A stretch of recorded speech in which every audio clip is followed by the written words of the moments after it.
Derecha. ¿Alguien levantó la mano? Sí, lo escucho. Doctor, entonces, ¿la mayoría de estos pacientes lo que hacen son parálisis espásticas o también pueden ser flácidas? O creo que eso es de la segunda motoneurona. Depende.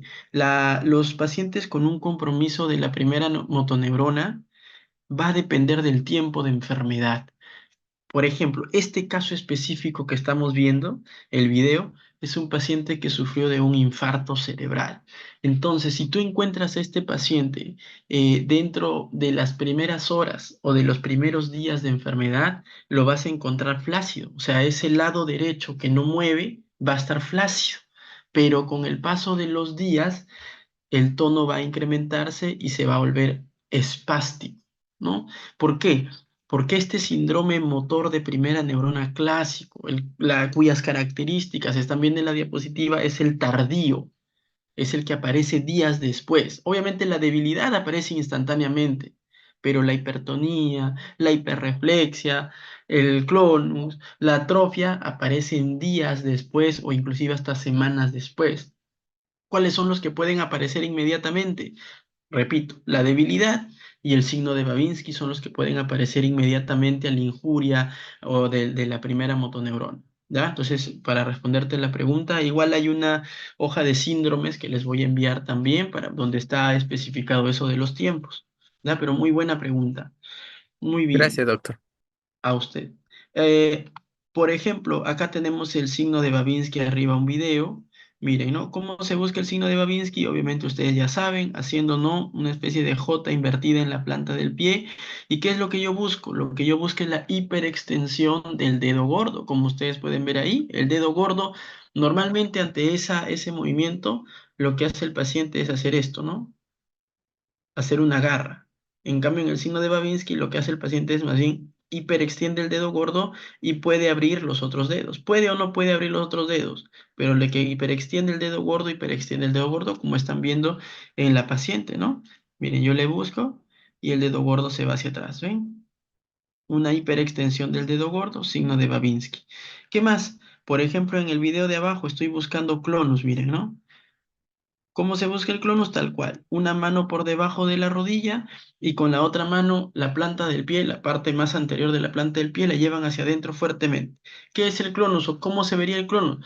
La pierna del paciente quedaría haciendo este movimiento cíclico, repetitivo, ¿no? Obviamente la paciente no tiene clonus, pero el siguiente paciente sí tiene clonos. Entonces, quiero que vean atentamente, miren, ¿no? Quien lo está buscando acá, inclusive quien está buscando el clonos es uno de sus compañeros cuando rotaba ahí en el hospital donde yo laboro, miren, ¿no? Ven cómo queda batiendo el pie, nuevamente lo busca y el pie queda batiendo, ¿no? Nuevamente, el pie queda como que sigue vibrando, ¿no? Hasta que desaparece y recuerden que ese clonus es el grado máximo de hiperreflexia. Luego, tenemos el síndrome motor de segunda neurona. Entonces, aquí también, obviamente, es un síndrome motor. La característica clínica cardinal es la debilidad, ¿no? Entonces, va a haber debilidad o ausencia de movimiento. ¿Qué va a haber? Al contrario del de primera motoneurona, va a haber hipotonía, o sea, el tono muscular va a estar disminuido, la extremidad va a estar flácida, va a estar muy maleable, muy ductible, van a poder ustedes hacer lo que quieran con esa extremidad, no van a obtener resistencia. ¿Qué va a haber? Hiporreflexia o arreflexia, o sea, una disminución o ausencia de los reflejos. No va a haber Babinski, no va a haber clonus, y en estos casos la atrofia muscular es mucho más precoz, es mucho más rápida. Pero lo que sí deben recordar es que la debilidad en los casos de un síndrome de segunda neurona sigue el trayecto de un nervio periférico. Doctor, ¿qué significa eso? Entonces, como habíamos dicho previamente, el nervio periférico, o perdón, la segunda motoneurona tiene su cuerpo neuronal en el asta anterior de la médula espinal. ¿Y dónde termina? Termina en el músculo efector. Entonces, ese trayecto es prácticamente el trayecto de un nervio. Nervio periférico. ¿Qué nervio? Puede ser el nervio radial, el nervio cubital, el nervio mediano, el nervio axilar, el nervio ciático, el nervio peroneo común, el nervio tibial, cualquier nervio, ¿no? De los que ustedes ya conocen. Esos nervios mencionados son solamente un ejemplo o unos ejemplos van a encargarse de recoger la sensibilidad de una parte de la piel, pero también van a encargarse de darle la fuerza a cierta cantidad de músculos, pero a un determinado grupo muscular. Entonces, cuando esté afectada la segunda neurona, no van a encontrar, pues, lo que hemos visto, ¿no? No van a encontrar una debilidad que comprometa a todo un hemicuerpo, como en este caso, sino que las debilidades del síndrome motor de segunda neurona usualmente están bien localizadas en un grupo de músculos inervados justamente por el nervio, ¿ya? ¿Qué pasa si hay más de un nervio comprometido? Pues van a ser más los músculos, pero jamás van a tener una debilidad de un hemicuerpo, ¿no? O van a tener algún otro tipo de patrón que sea muy compatible con un síndrome motor de primera neurona. No se olviden. Muy bien, entonces, ya para dejar de lado la parte motora, tenemos que estar familiarizados con estos términos, ¿no? ¿Qué es una hemiparesia directa? ¿Qué es una hemiparesia directa? Y vamos a utilizar acá Hablamos de una hemiparesia directa en aquel caso en el que el paciente tenga un compromiso facial central del mismo lado de la debilidad. Ojo, entonces ahí ya tenemos que desbloquear otro recuerdo. Hay un tipo de parálisis facial que se llama central y hay otro tipo de parálisis facial que se llama periférica.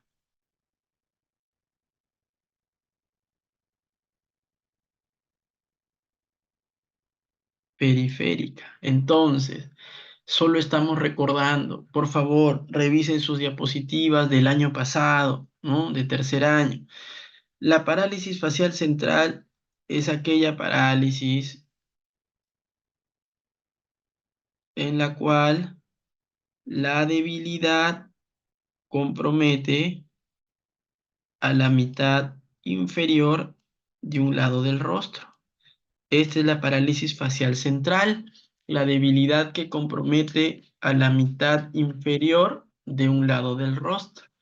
¿Y qué significa esto? Significa que el paciente tiene una lesión arriba, en alguna parte del hemisferio cerebral, o sea que es algo relevante, es algo importante, probablemente es algo que conlleve gravedad.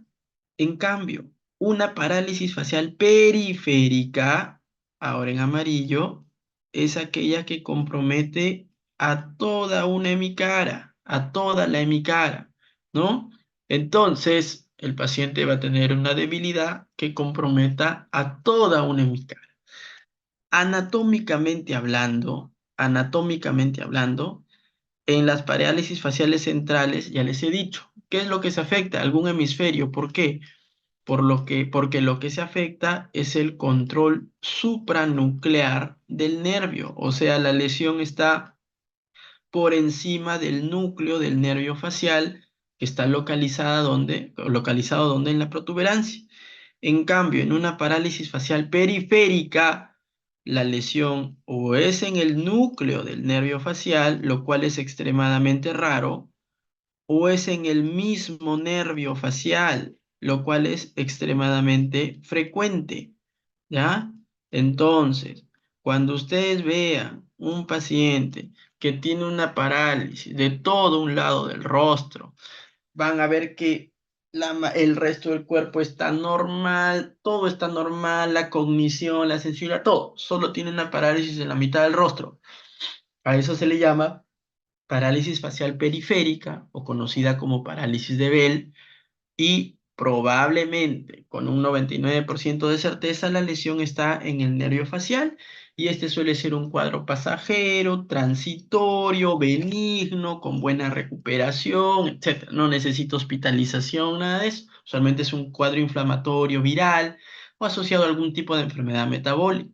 En cambio, cuando vean un paciente que tiene una parálisis en la mitad inferior del rostro y además esa parálisis en la mitad inferior del rostro se acompaña de una debilidad en el mismo lado del cuerpo, pues ahí asústense, porque probablemente ese paciente tenga un daño a nivel del hemisferio cerebral contralateral, ¿ya? Entonces, graficando eso, ¿Qué es una parálisis facial? No, ¿qué es una hemiplegia directa? Una hemiplegia directa es cuando el paciente tiene, pues, ¿no? Una debilidad, vamos a hacerlo un pequeño acá, por ejemplo, tiene 2 sobre 5, ¿no? No voy a poner sobre 5 para no recargar, ¿no? Tiene 2, 2, 2, 2 en todo el lado izquierdo, ¿no? Derecho, izquierdo, ¿no? Tiene 2, 2 en todo el lado izquierdo y también tiene una parálisis facial en el mismo lado. Esa es una hemiparesia directa, porque tiene una parálisis facial central en el mismo lado de la debilidad. ¿Y qué me dice eso? Me dice que la lesión probablemente esté en el hemisferio cerebral contralateral, arriba. ¿Ya? Ahora, vamos a ver. La siguiente, ¿qué es una hemiplegia alterna? Dice, ¿qué es una hemiplegia alterna? Pues es algo de lo que ya hemos comentado en la clase anterior. El paciente, por ejemplo, tiene una debilidad ahí en todo el hemicuerpo izquierdo, pero además tiene en este caso, una parálisis facial periférica derecha. Ya hemos estudiado eso la clase pasada. Esta es una hemiparesia alterna, porque el compromiso del nervio craneal está al otro lado de la debilidad y este es casi sugerente, casi diagnóstico de que la lesión está en el tronco encefálico. ¿A qué altura? La altura la va a decir el nervio craneal. Ya saben ustedes, si el compromiso es el tercero o el cuarto, la lesión es el mesencéfalo. Si el compromiso es del quinto, del sexto, del séptimo, la lesión está en la protuberancia. Si el compromiso es del noveno, del décimo, del undécimo, del duodécimo, la lesión está en el bulbo raquídeo, ¿no? Este es una hemiparesia o una hemiplegia en caso que la fuerza sea cero, alterna. Ahora, ¿cuándo le llamamos proporcional? Ya saben, ya lo hemos dicho. Proporcional es cuando el miembro superior y el miembro inferior están afectados con la misma intensidad. Por ejemplo, este dibujo de acá es proporcional, claro que es proporcional porque la debilidad es simétrica en brazo y pierna. ¿Y cuándo es no proporcional? Sería no proporcional, por ejemplo, cuando la debilidad más bien es asimétrica, ¿no? Por ejemplo, cuando la debilidad es asimétrica. Entonces yo tengo ahí la pierna y la fuerza está a 2 y acá está en 4, ¿no? 4, 4, 4, ¿no? Ahí es asimétrica, está más afectado el miembro superior que el miembro inferior, pues es asimétrico, es no proporcional, ¿ya? Entonces, cuando ustedes describan los hallazgos, cuando en el examen, ya saben, hemiparesia directa, hemiparesia alterna, proporcional, no proporcional, a predominio braquial, a predominio crural, etcétera. Ya saben, ¿ya? Entonces no está difícil, está fácil. Gustavo, te escucho. Sí, doctor, tenía una duda. Con respecto, ¿puede pasar una no proporcional a una proporcional? Porque creo que había algo llamado como proyección jacksoniana, donde había una afectación en un lado y podría llegar hasta el otro límite en el homúnculo de Penfield. ¿Cómo podrías repetirla? Solo la primera parte de la pregunta nada más, disculpa. Sí, si un caso, una no proporcional, podría llegar a ser una proporcional tanto en hemiplegia o hemiparesia. Bueno, si hablamos de hemiplegia, ya de por sí el término está de más proporcional o no, porque recuerda que para que sea hemiplegia tiene que estar ausente el movimiento en todo un hemicuerpo, o sea, ya asumes que es cero en todo, ¿no? Entonces ya basta que la mano tenga uno y lo demás cero, ya no es una hemiplegia, sería una hemiparesia, ¿ya? Ahora, y el término, ahí hay como que dos preguntas en una. Si alguna lesión cerebral podría hacer que la debilidad progrese de no proporcional a proporcional, claro que sí, sí, hay lesiones que vamos que con el tiempo o con las horas pueden incrementar la debilidad y producir, sí, claro que sí. Solo que el término no es correcto. La progresión jacksoniana más se refiere a justamente el compromiso en algún tipo de crisis epilépticas, donde el compromiso motor sí se distribuye a lo largo de todo mi cuerpo o de algunas extremidades, ¿no? Pero eso más aplica para crisis epilépticas, ¿no? Pero la primera parte sí. Si una debilidad no proporcional puede volverse proporcional, claro, va a depender de la causa que lo ocasione, eso sí no hay duda, ¿ya? Muy bien, sigamos entonces, sigamos. Ahora, rápidamente, Misael, te escucho. Sí, doctor, una consulta. Cuando estuve en rotaciones, había un paciente que tenía una presentación de parálisis periférica, ¿ve? Pero su compromiso no era central, o sea, tenía la presentación de periférica, pero no era la lesión ni el nervio ni el núcleo, sino era un paso antes y no era tampoco en corteza, sino me parece, no recuerdo ahorita, pero creo que era el as que bajaba de la corteza, entonces por eso tenía presentación de periférica y también, pero era central, algo así, no lo logré entender al doctor neurólogo que me explicó eso, pero ¿Cómo, era lesión central, pero tenía presentación de periférica. cómo, por favor, si podías hablar un poco más fuerte, solo la pregunta, la primera parte sí te escuché, solo la pregunta directamente hacia el grano, a ver. O sea, que en la parte, cuando tiene una presentación periférica, pero la lesión es central, en esa parte la afectación no estaría ni en el núcleo ni en la corteza, ¿no? Sería un poquito más arriba del núcleo. ¿Cómo? Si tiene una afectación periférica, pero el compromiso es central. Claro, o sea, ahí estaba, justo cuando tuve esa rotación, no le entendía al doctor y lo leí, y había un síndrome en el que la lesión parecía que era central, pero tenía la presentación de periférica, porque cuando es central se supone que solo es un cuadrante inferior, pero en este caso el paciente tenía la presentación de toda la de mi cara, ¿no? Pero la lesión no era en el núcleo ni en el nervio, sino era un poquito más arriba. No, en realidad, sí te escucho ahora sí bien.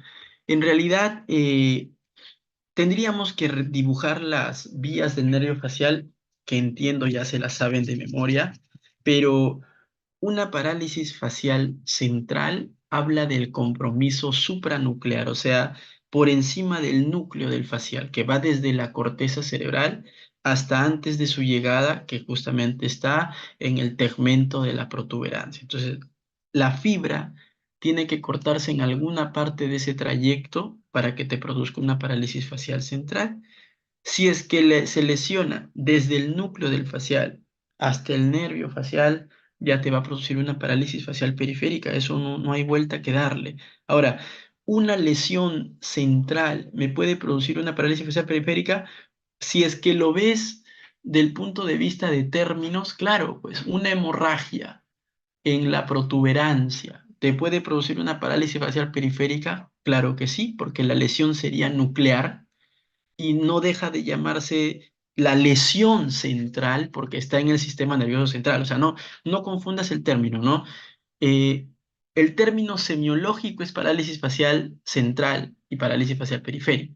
Pero la palabra lesión central, cuando tú escuches a un médico que dice, tiene una lesión central, se refiere al sistema nervioso central, o sea, encéfalo, médula espinal, ¿no? Entonces, en este caso, probablemente ha sido más un tema de comunicación, ¿no? Porque viendo el ejemplo que te digo, un paciente con una hemorragia en la protuberancia puede tener una parálisis facial periférica, sí. ¿Y esa lesión es central? Sí, porque está afectando al sistema nervioso central, pero no se refiere a que la parálisis facial sea central, ¿no? O sea, eso son Ah, cuestión claro. de términos y qué tan claro haya sido tu docente, ¿no? Pero solamente son términos, ¿no? Pero tú llévate de aquí lo semiológico.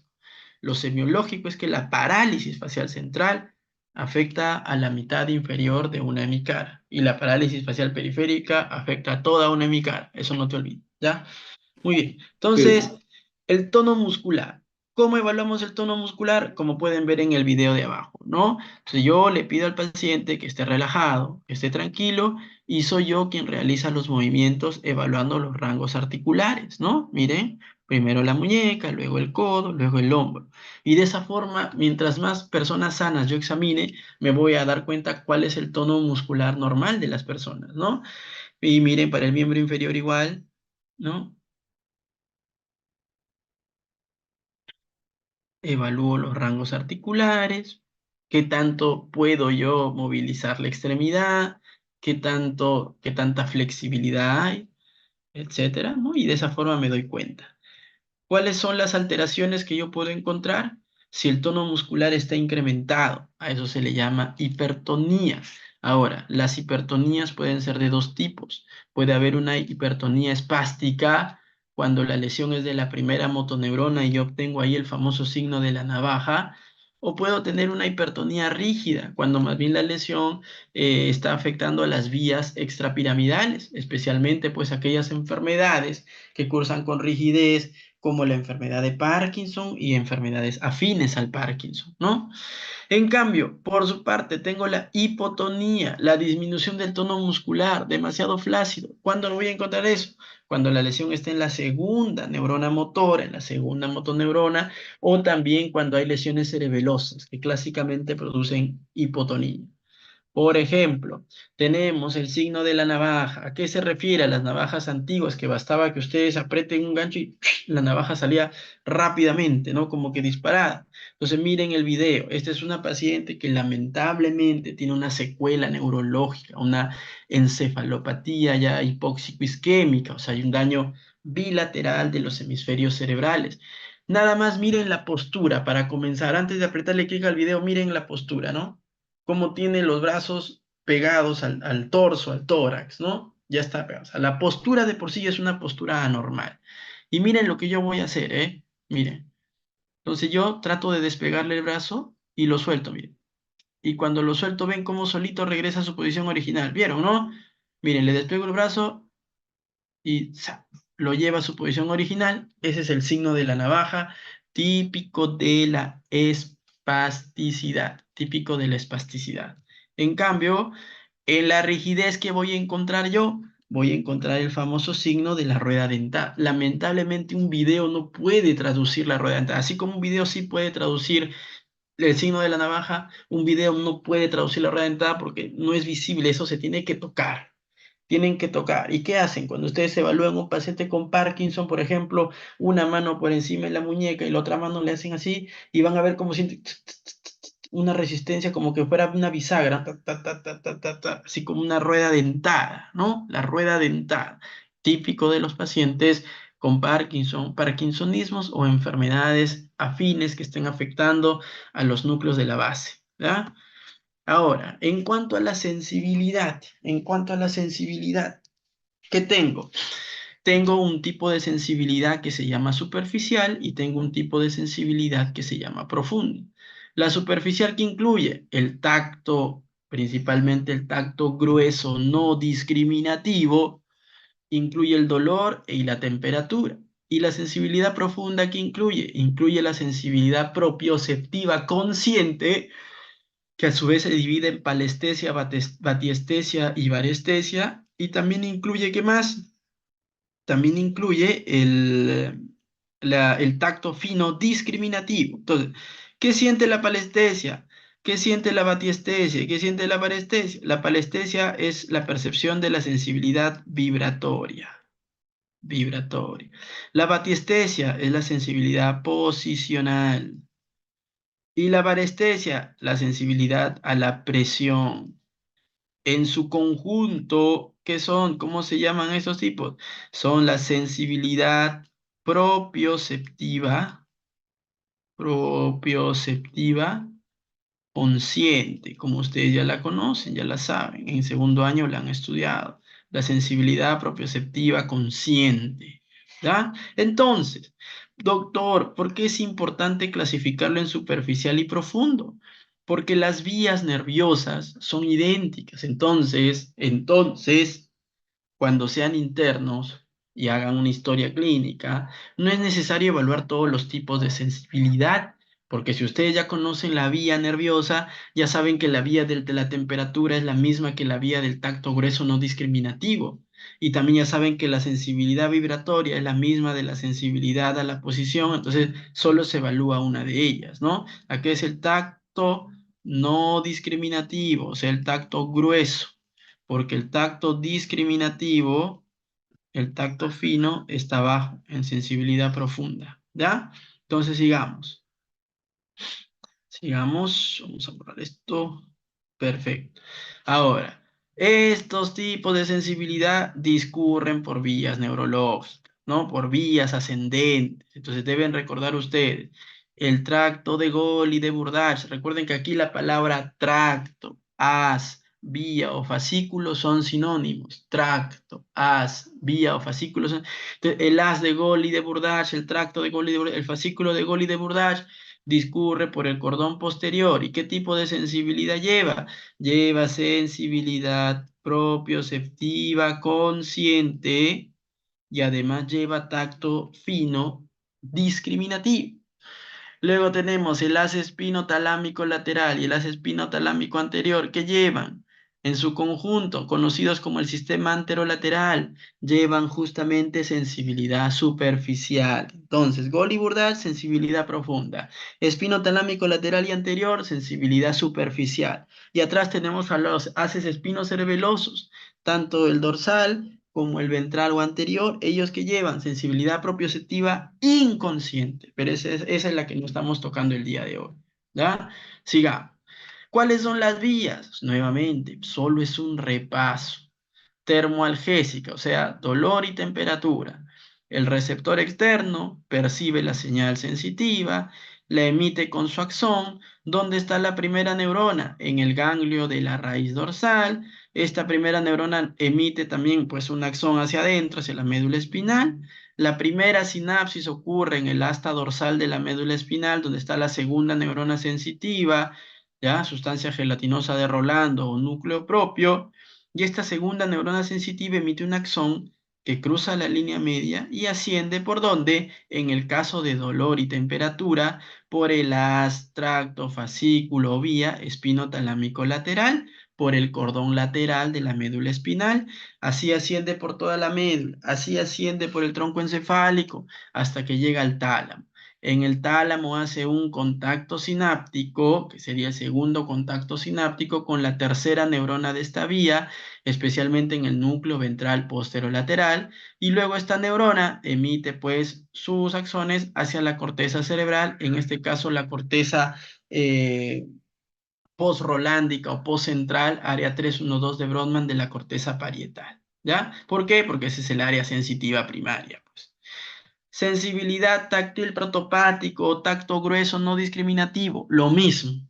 La diferencia, que en vez de subir por el tracto espinotalámico anterior, perdón, lateral, sube por el tracto espinotalámico anterior, ¿ya? Pero el recorrido es el mismo, es idéntico. Es por eso de que a ambos se les conoce como el sistema anterolateral y se encargan de llevar la sensibilidad superficial. Luego, tenemos, perdón, acá tenemos el tacto fino y la sensibilidad propioceptiva consciente, o sea, la sensibilidad profunda. Aquí la vía es distinta. ¿Por qué? Porque lo primero que deben saber ustedes es que, bueno, se recoge la sensibilidad del receptor externo, tienen ahí el ganglio de la raíz posterior donde está el cuerpo de la primera neurona sensitiva de esta vía, emite un axón hacia adentro y como se dan cuenta, no hay sinapsis en la médula espinal, no hay sinapsis. Los axones van a subir por el cordón posterior, ya sea por Gaulle, ya sea por Burdach, hasta que llegan al bulbo raquídeo. Y en el bulbo raquídeo es donde tenemos los núcleos de Gaulle y de Burdach, que es justamente donde va a ocurrir la primera sinapsis y donde va a estar la segunda neurona sensitiva de esta vía. Esta segunda neurona sensitiva cruza la línea media, su axón, y se va a dirigir al tálamo, a los núcleos ya mencionados, núcleo ventral posterolateral, a ese específicamente, donde está la tercera neurona de esta vía, y luego pues envía la información a la corteza sensitiva primaria. ¿Ya? Entonces, miren, ¿qué de común tienen las dos vías? Bueno, lo común es que ambas cruzan la línea media. Es por eso que al igual que la fuerza es cruzada, el hemisferio derecho controla la fuerza del hemicuerpo izquierdo, pues la sensibilidad también es cruzada. ¿Por qué? Porque en ambas vías la sensibilidad cruza la línea media, pero obviamente a distinta altura. Esta vía la hace a nivel de la médula espinal y esta vía la hace a nivel del bulbo raquídeo. ¿Qué otra cosa tienen en común? El tálamo. El tálamo es el centro integrador de los estímulos sensitivos. Llegan al núcleo ventral posterolateral. ¿Qué más tienen en común? Que toda la información termina llegando a la corteza sensitiva primaria, giro postcentral, postrolándico o área 312 de Brodmann. Ya hemos dicho. Entonces vamos a ver, ya habiendo repasado eso rápidamente, ¿cómo se evalúa? ¿Cómo se evalúa? Entonces, miren, ¿no? Primero, cara, puede ser el cuerpo. Para evaluar la sensibilidad, yo tengo que aplicar un estímulo de forma bilateral y simétrica e ir preguntando si siente, y luego que pregunto si siente, pregunto ¿qué siente? ¿Siente? Sí. ¿Y qué siente? Que me hincan, que me pasan el dedo, que vibra, que quema, ¿no? Y luego comparo uno de los dos lados, ¿no? Uno con el otro. En cambio, en la sensibilidad profunda, por ejemplo, aquí estoy evaluando la palestesia, que es la vibratoria, y para eso hago uso de un diapasón. Le coloco el diapasón pues en alguna superficie articular y le pregunto qué siente. Y obviamente el paciente me dirá, siento como que vibra, aunque no muchos, no todos dicen eso, ¿ah? Dan descripciones un poco extrañas a veces, siento una electricidad, otros dicen siento que me aprieta, otros dicen siento un sonido, pero bueno, la cosa es que perciban y lo perciban de forma simétrica en ambos lados. Entonces, la sensibilidad siempre es comparativa. Primero preguntar si siente y luego preguntar qué siente, ¿ya? Muy bien, la sensibilidad profunda, batiestesia, mire, ¿no? Agarro un dedo, ya sea del miembro superior o ya sea del miembro inferior, y lo movilizo en el espacio. Señor, ahora ¿dónde está su dedo? Hacia arriba, ahora hacia abajo, hacia la derecha. La sensibilidad profunda, la palestesia, ya hemos dicho con el diapasón. La varestesia, a la presión, ¿no? Presiono una parte que siento, siento que me presiona. Ah, ya, perfecto. Recordar, ¿qué hay que recordar? Hay que recordar que el cuerpo humano está dividido en dermatomas. La parte sensitiva del cuerpo humano está dividida en dermatomas. Entonces, hay áreas que le pertenecen a quienes, a las raíces nerviosas cervicales, hay áreas que le pertenecen a las raíces nerviosas dorsales, a las lumbares y a las sacras, ¿no? Entonces, a esto se le llama dermatoma. ¿Qué son los dermatomas clásicos? D4 o T4 a la altura de la tetilla o el pezón, D10 a la altura del ombligo. Entonces de ahí es donde ustedes tienen algunos reparos anatómicos, ¿ya? No se olviden. Dermatomas. Y cada uno de estos dermatomas va a corresponder ¿a qué? Va a corresponder a una raíz nerviosa que a su vez corresponde a qué, perdón, que a su vez corresponde a qué, que a su vez corresponde a un segmento medular específico. Repito, cada dermatoma va a corresponder a alguna raíz nerviosa y cada una de estas raíces nerviosas va a corresponder a un segmento medular específico. ¿Ya? No se olvide. Sigamos. ¿Qué términos tengo yo en cuanto a la sensibilidad? Cuando está disminuido, hablo de hipoestesia. Cuando está incrementado, hablo de hiperestesia. Cuando está ausente, hablo de anestesia. Cuando percibo sensaciones anormales, pero en ausencia de estímulo, hablo de parestesia. Por ejemplo, hormigueos, adormecimientos, entumecimientos, pero en ausencia de algo que lo provoque, parestesia, sensaciones anormales en ausencia de estímulo. Y luego, cuando algo me produce dolor, a pesar de que el estímulo no debería producir dolor, eso se llama alodinia. Por ejemplo, los pacientes que sufren de las famosas neuropatías, ¿no? Daño de nervio, neuropatías, la más común, la neuropatía diabética. Los pacientes se ponen una media y la media les causa dolor. Tienen que andar con sus sandalias abiertas, holgadas. O si no, pacientes que sufren una infección de la piel por el virus de la varicela zóster, ¿no? El herpes zóster que le llaman. Luego de que las lesiones del herpes se curan, luego de que las lesiones del herpes se curan, el paciente, a pesar de que ya no hay nada en la piel, queda con un dolor, les duele hasta la camisa, le duele el polo, le duele el aire mismo. Esa es una alodinia en los casos de neuralgias postherpéticas, ¿ya? Neuralgias postherpéticas. Muy bien, ahí hemos acabado esta parte. No sé si tienen alguna pregunta. Vamos a dar 5 minutos de break para que tomen agua, se relajen. Si es que tienen alguna pregunta, me la hacen llegar.